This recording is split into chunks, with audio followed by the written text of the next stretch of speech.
Mankind has come far from its Homo sapien origins.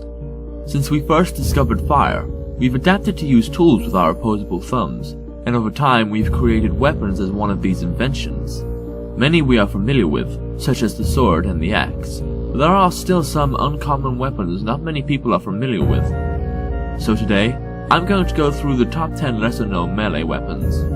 As a side note, I won't be adding any guns even if it is possible to use them as a melee weapon. In future, however, I'm sure to create a list on just guns eventually.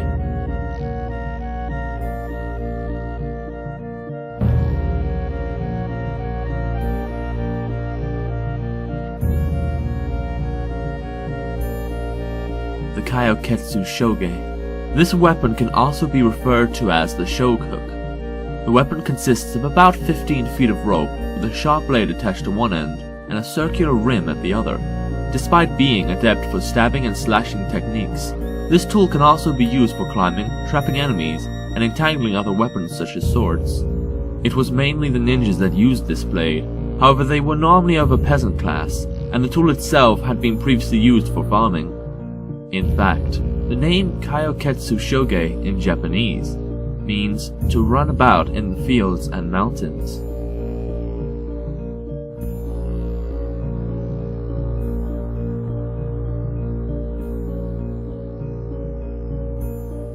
The Japanese war fan. Staying within the same region as our last entry, the Japanese war fan is a fan made either from wood or metal with laced paper, or just made from wood or metal.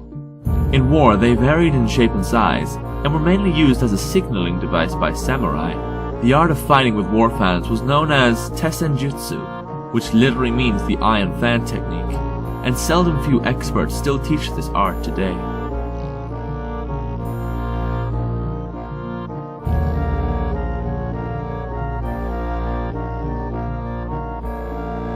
The shuttle. The shuttle is a curved sword which looks similar to a scimitar, although the blade is much thinner. The handle also has no guard, and the hilt is often made of wood. As a weapon, this tool worked similarly to a big sickle, and was effective at stabbing organs such as lungs and kidneys, because the weapon could work around shields. The weapon originates in an ancient area of Ethiopia called Abyssinia, and some influential art of the 1800s has even featured the blade being held by emperors.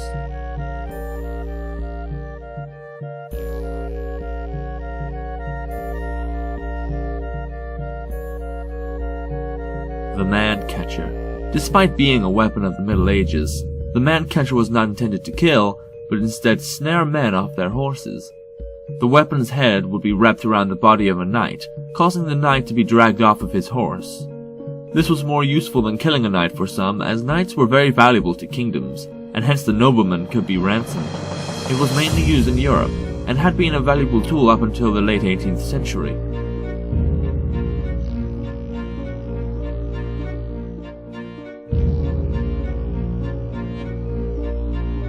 The rope dart.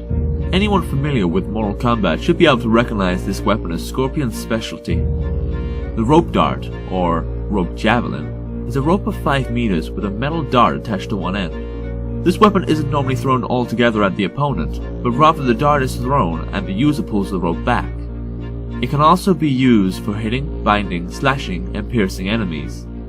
Even though it dates back as far as 618 AD, rope darts are still used today in show business, where sometimes a rope dart can be lit on fire.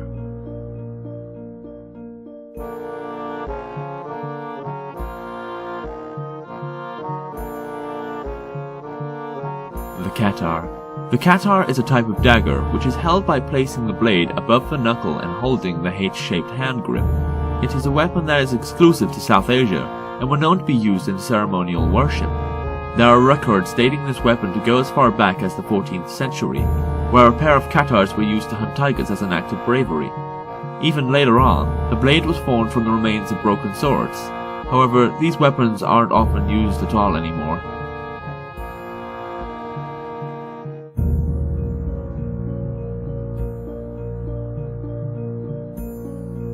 The cestus.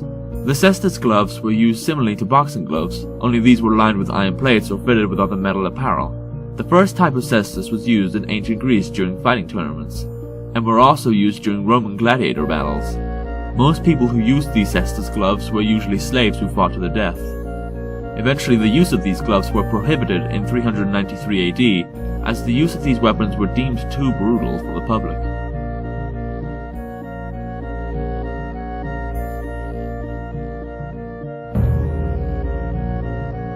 The pata. The pata is an Indian sword attached to a gauntlet, and is known in English as the gauntlet sword.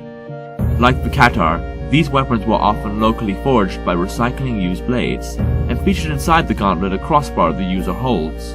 The weapon was used in the 16 and 1700s, and was effective against enemies on horseback. Traditionally, the pata is also paired with a shield, but has also been worn with a javelin or axe. Nowadays, however, this weapon is only kept by collectors, and serves no modern-day purpose.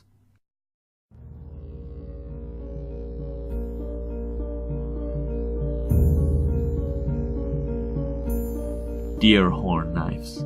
Deer horn knives are known by a few names, such as duck blades or crescent moon knives. A single knife consists of 2 steel crescents at 2 points, creating 4 distinct edges.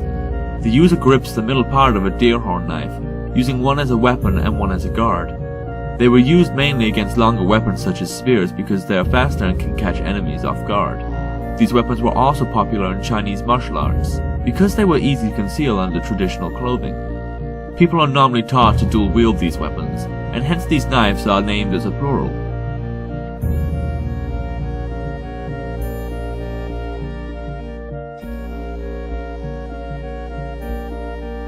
The backneck. The backneck, or the tiger's claw as it is known in India, is a metal claw which is either placed inside or above your palm.